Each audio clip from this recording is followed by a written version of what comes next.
जय श्री कृष्ण। अध्याय 8 श्लोक 21 से आगे का वर्णन। अनुवाद। जिसे वेदांती अप्रकट तथा अविनाशी बताते हैं, जो परम गंतव्य है, जिसे प्राप्त कर लेने पर कोई वापस नहीं आता, वही मेरा परम धाम है। तात्पर्य।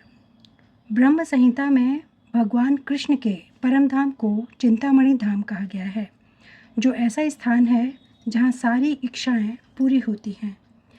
भगवान कृष्ण का परम धाम गोलोक वृंदावन कहलाता है और वह पारसमणि से निर्मित प्रसादों से युक्त है।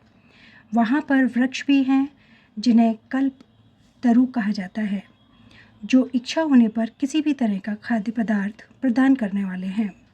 वहाँ गौएं भी हैं जिन्हें सुरभि गौएं कहा जाता है और वे अनंत दूध देने वाली हैं। इस धाम में भगवान की सेवा के लिए लाखों लक्ष्मियां हैं। वे आदि भगवान गोविंद तथा समस्त कारणों के कारण कहलाते हैं। भगवान वंशी बजाते रहते हैं। उनका दिव्य स्वरूप समस्त लोकों में सर्वाधिक आकर्षक है। उनके नेत्र कमल दलों के समान है और उनका शरीर मेघों के वर्ण का है। वे इतने रूपवान हैं कि उनका सौंदर्य हजारों कामदेवों को मात करता है। वे पीत वस्त्र धारण करते हैं। उनके गले में माला रहती है और केशों में मोरपंख लगे रहते हैं। भगवत गीता में भगवान कृष्ण अपने निजी धाम गोलोक वृंदावन का संकेत मात्र करते हैं, जो आध्यात्मिक जगत में सर्वश्रेष्ठ लोक है। इसका विशद वृतांत ब्रह्म संहिता में मिलता है। वैदिक ग्रंथ बताते हैं कि भगवान का धाम सर्वश्रेष्ठ है और यही परम धाम है। पुरुषांड पर किंचिता काष्ठा परमा गति। एक बार वहाँ पहुंचकर फिर से भौतिक संसार में वापस नहीं आना होता। कृष्ण का परम धाम तथा स्वयं कृष्ण अभिन्न है, क्योंकि वे दोनों एक से गुण वाले हैं। आध्यात्मिक आकाश में स्थित इस गोलोक वृंदावन की प्रतिकृति वृंदावन इस पृथ्वी पर दिल्ली से 90 मील दक्षिण पूर्व स्थित है।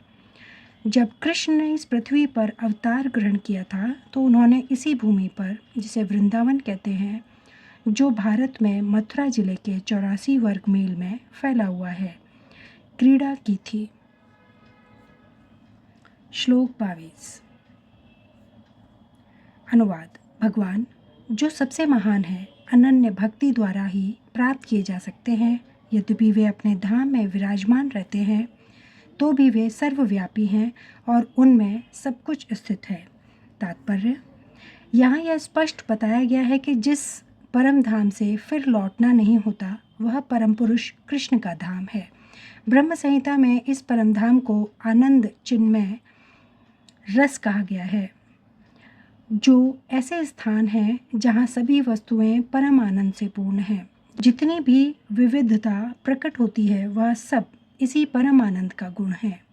वहाँ कुछ भी भौतिक नहीं है। यह विविधता भगवान के विस्तार के साथ ही विस्तृत होती जाती है, क्योंकि वहाँ की सारी अभिव्यक्ति पराशक्ति के कारण है, जैसा कि 7वें अध्याय में बताया गया है। जहाँ तक इस भौतिक जगत का प्रश्न है, यद्यपि भगवान अपने धाम में ही सदैव रहते हैं, जो भी वे अपने भौतिक शक्ति माया द्वारा सर्वव्याप्त हैं। इस प्रकार वे अपने परा तथा अपरा शक्तियों द्वारा सर्वत्र भौतिक तथा आध्यात्मिक दोनों ब्रह्मांडों में उपस्थित रहते हैं। यस्यांत स्थानीय का अर्थ है कि प्रत्येक वस्तु उनमें या उनकी परा या अपरा शक्ति में निहित है। इन्हीं दोनों शक्तियों के द्वारा भगवान सर्वव्यापी हैं।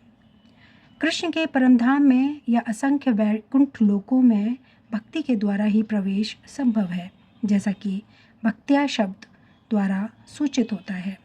किसी अन्य विधि से परमधाम की प्राप्ति संभव नहीं है। वेदों में भी परमधाम तथा भगवान का वर्णन मिलता है। एको वशी सर्वज्ञ कृष्ण। उस धाम में केवल एक भगवान रहता है, जिसका नाम कृष्ण है।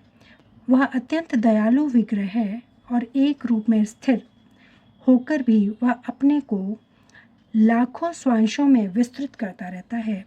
वेदों में भगवान की उपमा उस शांत वृक्ष से दी गई है, जिसमें नाना प्रकार के फूल तथा फल लगे हैं और जिसकी पत्तियां निरंतर बदलती रहती हैं। वैकुंठ लोक की अध्यक्षता करने वाले भगवान ने स्वांश चतुर्भुजी हैं और विभिन्न नामों से विख्यात हैं।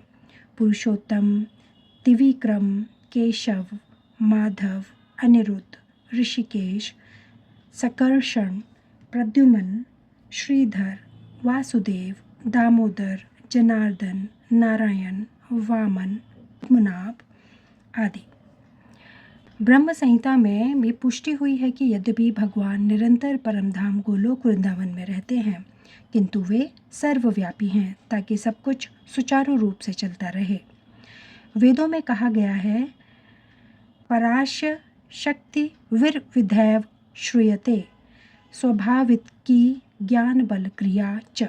उनकी शक्तियाँ इतनी व्यापक हैं कि वे परमेश्वर के दुरुस्त होते हुए भी दृश्य जगत में बिना किसी त्रुटि के सब कुछ सुचारू रूप से संचालित करती रहती हैं। श्लोक 23 अनुवाद। हे भरत श्रेष्ठ, अब मैं तुम्हें उन विभिन्न कालों को बताऊंगा जिनमें इस संसार से प्रयाण करने के बाद योगी पुनः आता है अथवा नहीं आता। तात्पर्य, परमेश्वर के अनन्यपूर्ण शरणागत भक्तों को इसकी चिंता नहीं रहती कि वे कब और किस तरह शरीर को त्यागेंगे। वे सब कुछ कृष्ण पर छोड़ देते हैं और इस तरह सरलतापूर्वक प्रसन्नता सहित भगवत द्वार जाते हैं। किंतु जो अनन्य भक्त नहीं हैं और कर्म योग, ज्ञान योग तथा हठ योग जैसी आत्म साक्षात्कार की विधियों पर आश्रित रहते हैं, उन्हें उपयुक्त समय में शरीर त्यागना होता है, जिससे वे आश्वस्त हो सकें कि इस जन्म मृत्यु वाले संसार में उनको लौटना होगा या नहीं। यदि योगी सिद्ध होता है तो वह इस जगत से शरीर छोड़ने का समय तथा स्थान चुन सकता है, किंतु यदि वह इतना पटु नहीं होता कि उसकी सफलता उसके अचानक शरीर त्याग के संयोग पर निर्भर करती है। भगवान ने अगले श्लोक में ऐसे उचित अवसरों का वर्णन किया है, कब मरने से कोई वापस नहीं आता। आचार्य बलदेव विद्याभूषण के अनुसार यहाँ पर संस्कृत के काल शब्द का प्रयोग काल के अधिष्ठाता देव के लिए हुआ है। श्लोक 24 अनुवाद। जो परब्रह्मा के ज्ञाता हैं, वे अग्निदेव के प्रभाव में, प्रकाश में, दिन के शुभ क्षण में, शुक्ल पक्ष में या जब सूर्य उत्तरायण में हो रहता है, उन 6 मासों में इस संसार से शरीर त्याग करने पर उस परब्रह्म को प्राप्त करते हैं। तात्पर्य, जब अग्नि, प्रकाश, दिन तथा पक्ष का उल्लेख रहता है तो यह समझना चाहिए कि इन सबों के अधिष्ठाता देव होते हैं और आत्मा की यात्रा की व्यवस्था करते हैं।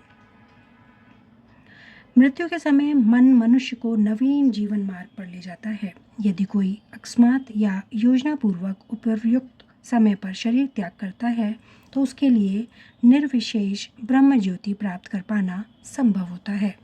योग में सिद्ध योगी अपने शरीर को त्यागने के समय तथा स्थान की व्यवस्था कर सकते हैं। अन्यों का इस पर कोई वश नहीं होता।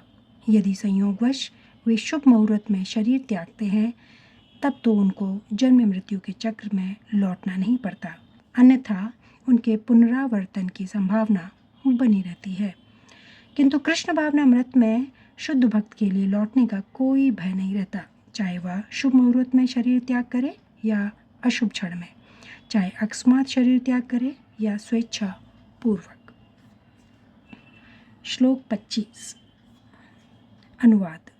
जो योगी धुएं, रात्रि, कृष्ण पक्ष में या सूर्य के दक्षिणायन रहने के 6 महीने में दिवंगत होता है, वह चंद्रलोक को जाता है, किंतु वहाँ से वह पुनः पृथ्वी पर चला आता है। भागवत के 3 स्कंद में कपिल मुनि उल्लेख करते हैं कि जो लोग कर्मकांड तथा यज्ञ कांड में निपुण हैं, वे मृत्यु होने पर चंद्रलोक को प्राप्त करते हैं। ये महान आत्माएं चंद्रमा पर लगभग 10,000 वर्षों तक देवों की गणना से रहती हैं और सोम रस का पान करते हुए जीवन का आनंद भोगती हैं। अंतोत्गत्वा वे पृथ्वी पर लौट आती हैं, और इसका अर्थ यह हुआ कि चंद्रमा में उच्च श्रेणी के प्राणी रहते हैं, भले ही हम अपनी स्थूल इंद्रियों से उन्हें देख न सकें। श्लोक 26 से आगे का वर्णन अगले वीडियो में। धन्यवाद। जय श्री कृष्ण।